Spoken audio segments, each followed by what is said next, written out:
বোবা জিন যে ঘরে ঢুকে বের হয়, এই ঘরে জানালা দিয়ে ঢুকার এবং বের হওয়ার কিছু শব্দও অনেকে শুনতে পায় এবং অনেকে তাদের বিকট চেহারাও দেখতে পায়।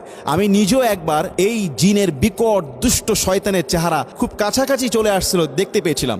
ঘুমের মধ্যে অনেককে বোবায় ধরে বসে। বোবা জিন ধরার পরে একজন মানুষ সবচেয়ে অস্বস্তিকর একটা বিব্রতকর পরিস্থিতিতে পড়ে যায়। না সে কোনো কথা বলতে পারে, না একটু নড়াচড়া করতে পারে, মনে হচ্ছে যেন বিশাল একটা কিছু তাকে চেপে ধরে আছে। ঘুমের মধ্যে এই সমস্যাটা অনেকেরই হয়, কারো কারো জীবনে একবারও হতে পারে, আবার কারো কারো জীবনে হয়ও না।